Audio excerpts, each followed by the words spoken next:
90 में कहते हैं 40, जो ऑफिशियल रिकॉर्ड ये बताते हैं, और मैक्सिमम रिपोर्ट उस समय के अखबार ने जो लिखा था वो 400 था। लेकिन ये संख्या 1000 के बाहर थी। सरयू नदी लाशों से भर गई थी। रिपोर्ट अगर उस समय का देखेंगे, जनसत्ता की रिपोर्ट आदि आप पढ़ेंगे, मैं तो रिपोर्ट से सारा देख के अयोध्या से रीड कर रहा हूं। एक बोरे में 3-3, 4-4 लाशें भर के फेंकी गई कार से। मतलब बोरे में एक आदमी नहीं आ सकता, लाश उसमें डाल के फेंका गया। और जब ANI ने अभी कहा नृपेंद्र मिश्रा से, तो हंसे, बिल्कुल रावण की तरह ठास किया उसने, उतना जोर से नहीं लेकिन हंसा और बोला यस यस यस, मैं उस समय कंट्रोल रूम में था।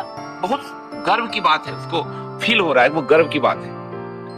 और उस व्यक्ति के लिए अध्यादेश लाकर नियम बदले गए, अध्यादेश लाकर उसको PMO में बैठाया गया, एक्सटेंशन दिए गए उसको।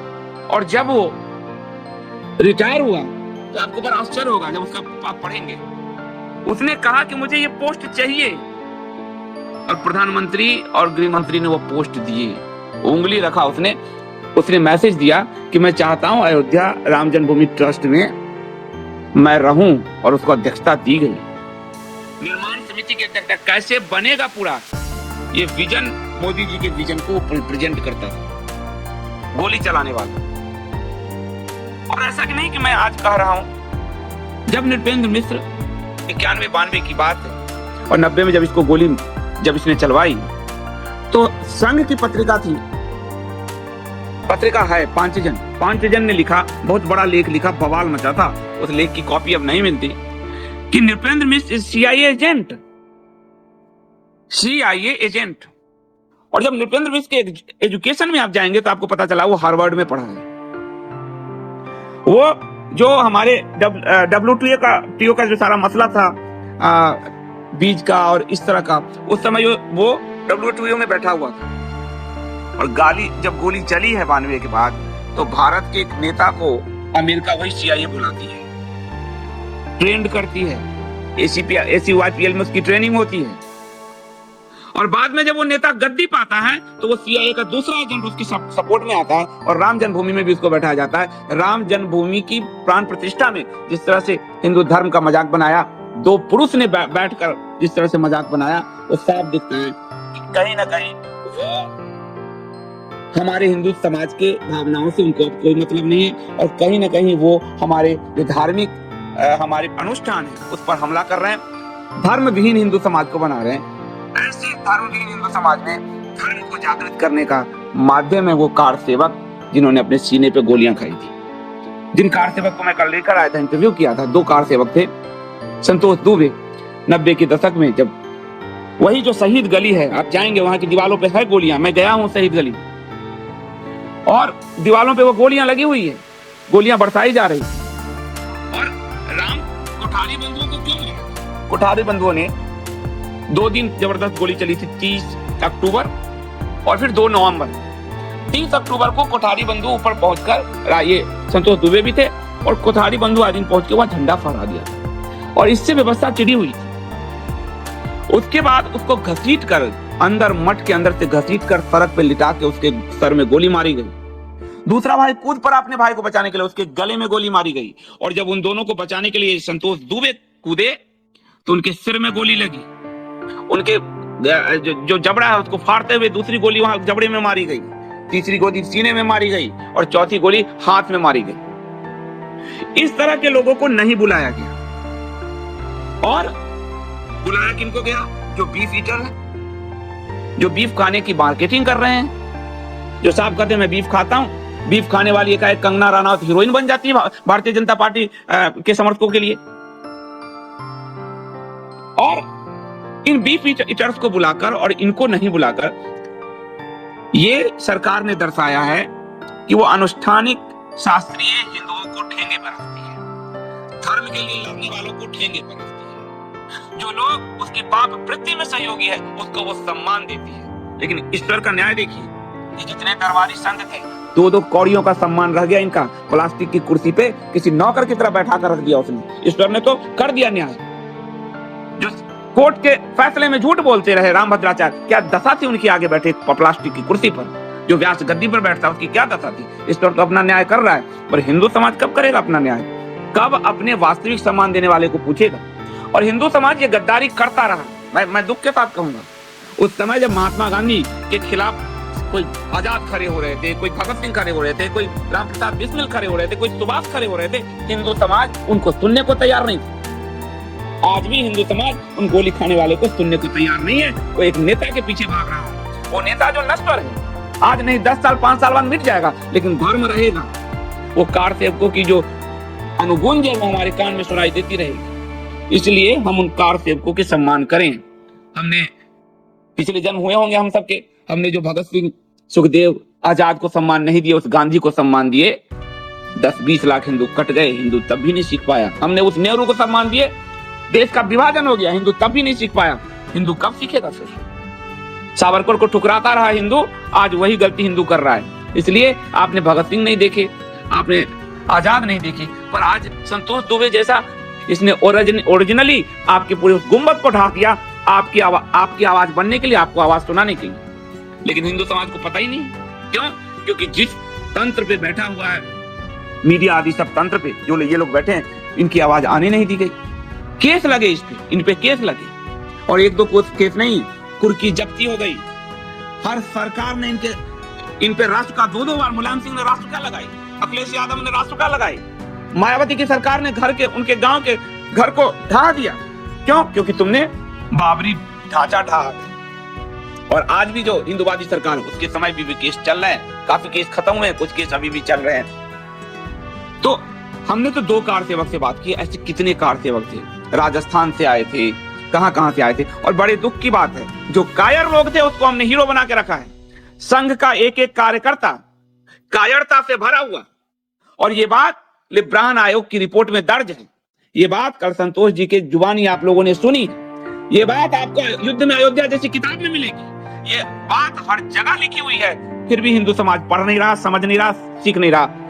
बाबरी ढांचे को बचाने के लिए घेरा बनाकर, ह्यूमन चेन बनाकर कोई खड़ा था तो वह संघ के कार्यकर्ता थे, गणवेश पहनकर, मुंह में सीटी बजाते हुए, लाठी फटकारते हुए। उनको हमारे सर पे बैठाए हुए, जिन्होंने बाबरी को, और आज बाबरी नहीं ढाता तो किसी सुप्रीम कोर्ट की मजाल नहीं थी कि मैं आपको निर्णय दे देता हूँ। किसी सुप्रीम कोर्ट की मजाल नहीं थी कि कहा था कि बिल्डिंग ढा दो और तुमको राम मंदिर दे देते। कोई सरकार, और सरकार तो ऐसे ही नपुंसकों की सरकारें, क्या आपको डिसीजन, क्या अध्यादेश लाएगी आपके लिए? आज ये कह रहे हैं, शंकराचार्यों को चिढ़ा रहे हैं, उनके समर्थकों को, कि ठीक है मथुरा काशी के लिए कर लो। अगर अयोध्या के लिए तुमने किया था, मथुरा काशी के लिए तो वो हिंदू 4-5 महिलाएं लड़ रही है, हिंदू ही तो लड़ रहा है, हिंदुओं के प्रतिनिधि है शंकराचार्य। तुम कहो अपने अब्बासी खलीफा से अध्यादेश ले आए, यदि उसने राम मंदिर दिलवाया है तो कहो अध्यादेश लाकर मथुरा और काशी दिलवाए। लेकिन वो कर नहीं सकते, क्योंकि उनको मालूम इसने कुछ नहीं किया। वो याचिका सबूत के तौर पर उपलब्ध है। 2019 में जो सुप्रीम कोर्ट में सरकार ने डाले हैं कि जमीन लैंड लौटा दिया जाए प्राइवेट पार्टीज को, फिर भी अवसर पे उठाए घूम रहे हैं सबको।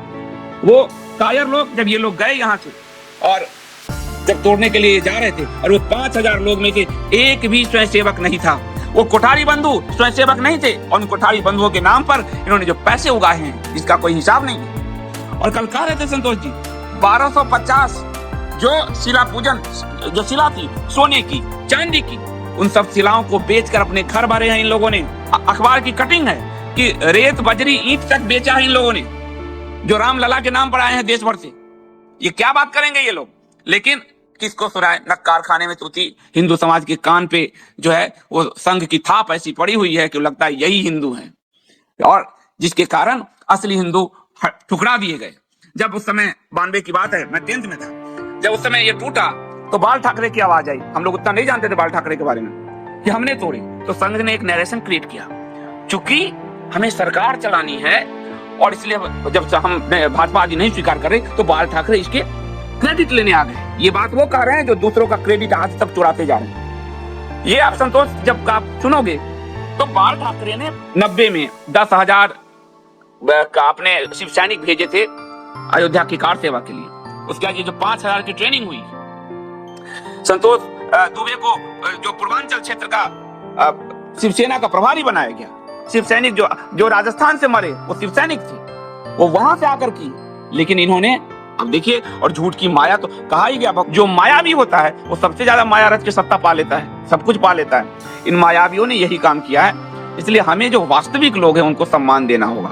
हम हारे, जीते, टूटे, मरे, लेकिन वास्तविक लोगों को अगर हम सम्मान देते तो हम गांधी, नेहरू को नहीं पूजते, हम आजाद, भगत सिंह और सुखदेव, राजगुरु और सुभाष को पूज रहे होते। हमने नकली लोगों को, और ये हमारी पीढ़ी जब गौरी आदि से पहले की बात है, उस समय जो अलबरूनी आया है वो कह रहा है, उस समय तक की पीढ़ी हमारी शुद्ध थी।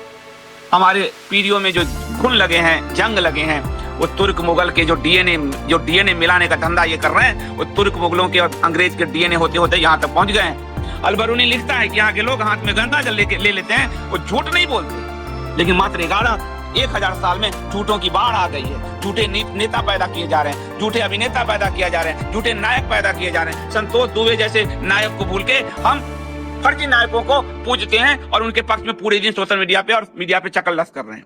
और सबसे बड़ी बात कि जो मीडिया जिसको स्वतंत्र होना चाहिए था, मैं देख रहा हूँ काशी में 2 बड़ी पत्रकार हैं, बड़े चैनल की, बहुत महिला एंकर हैं बड़ी, और प्रधानमंत्री उसको कह रहे हैं कल आपको सब मेरा भक्त कहेगा, और वो दांत नहीं पोड़ रही है। हमने जर्नलिज्म किया है, मजा लेता है जो कोई नेता हमारे साथ ऐसी बात कर जाए। प्रधानमंत्री कह रहे हैं आपको कल भक्त कहेगा और दांत नहीं पोड़ रहे हैं बड़े बड़े एंकर। स्थिति जर्नलिज्म की ये हो गई, इसलिए जर्नलिस्टों ने बताया नहीं कि असली हीरो कौन है, असली नायक कौन है। नकली नायकों के चक्कर में हम पूरी पीढ़ी अपनी खत्म करते जा रहे हैं। उन्हें याद करने का ये समय है, और इसीलिए 30 तारीख को, और आप लोगों से अनुरोध है, अपने क्लेम मत छोड़िए। ये राम जन्मभूमि हमारी है, ये रामलला हमारे हैं, ये अयोध्या हमारा है। किसी के बाप का नहीं है कि वो कहेगा कि आप वहां क्यों जा रहे हैं। किसी के बाप की नहीं है। प्रधानमंत्री के उद्घाटन करने का मतलब ये नहीं है कि उन पर कॉपीराइट भाजपाई और संघियों का हो गया। कल मैंने एक संघी को कहा था, फिर तो तू ट्रेन पे चढ़ना बंद कर दे, क्योंकि अंग्रेजों ने ट्रेन का उद्घाटन किया था। फिर एम्स में इलाज कराना बंद कर दे, क्योंकि कांग्रेस ने एम्स बनवाया था। फिर तू इंदिरा गांधी हवाई अड्डा से हवाई जहाज पकड़ना छोड़ दे, क्योंकि उसको कांग्रेस ने बनवाया था। ऐसे नहीं चलता। इसलिए उद्घाटन किया, प्राइम मिनिस्टर है, स्वागत है उनका, लेकिन वो मंदिर हमारे हैं, वो जन्मभूमि हमारा है, वो अयोध्या हमारा है। हमारे पूर्वजों के खून बहे हैं, हिंदुओं के खून बहे हैं, 500 साल से खून बहे हैं, लगातार बैरागी संतों के खून बहे हैं। 1857 की क्रांति से ठीक 2 साल पहले 1855 में संतों ने जब अयोध्या के जन्मभूमि पर कब्जा कर लिया था, बैरागी संतों ने, नागाओं ने कब्जा कर लिया था, और हनुमानगढ़ी की वो लड़ाई हुई थी जिसमें नवाब की आर्मी हार गई थी। 74 मुसलमान मारे गए थे, जिहाद का नारा दिया गया था, पूरा जिहादियों को काट दिया था हमारे संतों ने। ये आज की क्या बात करेंगे ये लोग?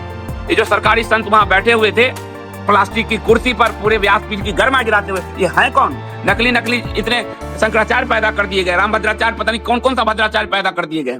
तो वो हमारे पूर्वजों की लड़ाई है, उस लड़ाई को हमें नहीं भूलना है, और उस लड़ाई को याद करने के लिए हम 30 तारीख को वहां पहुंच रहे हैं। आप सबसे आह्वान है कि आइए वहां। संतोष दुबे जी, रमेश चंद जी, जो हमारे जितने भी कार सेवक हैं, जितने भी हम साथ आ सकते हैं, कई और कार सेवकों से भी हम बात कर रहे हैं, वो हम आ रहे हैं। और 30 इसलिए चुना गया है क्योंकि 30 जनवरी 1984 को ये संतोष दुबे ने एक कसम खाई थी कि जब तक रामलला के सिर पे उनका मकान नहीं बन जाता, उनका मंदिर नहीं बन जाता, तब तक मैं अपना घर नहीं बनवाऊंगा। और शिला पूजन के ईंट बेच के लोग करोड़पति हो गए। अयोध्या में खुद भारतीय जनता पार्टी के सांसद लल्लू सिंह जी ने रिपोर्ट दिया, सौंपा कि अयोध्या को संघियों ने लूट लिया, लेकिन वो आदमी अभी तक घर नहीं बनाया। जब उसके 40 साल हो जाएंगे 30 जनवरी को, उसी दिन वो पैदल नंगे पांव मार्च करेगा। उसको बुलाया नहीं। राम मंदिर ट्रस्ट में आप समझ लीजिए कौन लोग बैठे हैं, गोली चलवाने वाले बैठे हैं। वो ट्रस्ट 2 कौड़ी का ट्रस्ट है जिसमें गोली चलवाने वाले लोग बैठे हैं, और असली हीरोज को नहीं बुलाया गया, नकली हीरोज सिनेमा के बुलाए गए। आप लोग पूरा अभियान चलाते हैं बॉलीवुड बायकॉट, प्रधानमंत्री पठान की प्रमोशंस करते हैं, और आप लोग चलाते हैं बॉलीवुड बायकॉट। राम मंदिर ट्रस्ट बॉलीवुड को बुलवाता है और आप कहते हैं बॉलीवुड बायकॉट। ये जो दोहरा मानदंड है इसको छोड़ दीजिए और असली नायकों को पूजिए। हम लोग उनके साथ चलेंगे, अंकुर जी के नेतृत्व में और संतोष दुबे जी के नेतृत्व में हम लोग उनके साथ रहेंगे। नेतृत्व क्या, हम उनके नेतृत्व को स्वीकारते हैं और हम उनके साथ रहेंगे। एकम रहेगी। हम मंदिर में रामलला का दर्शन भी करेंगे, हम अपने रामलला का, और सारे कार्तिकों को वो जो सम्मान, जो कोई पार्टी उनके लिए खड़ी नहीं हुई, कोई संघ उनके लिए खड़ा नहीं हुआ, कम से कम छोटी ही पार्टी है उनके पक्ष में खड़ा रहेगा, जिससे हिंदू समाज को एक संदेश जाए कि 4 लोग ही सही, लेकिन अच्छे लोगों के साथ, हीरोज के साथ खड़े होने के लिए 4 लोग ही काफी हैं।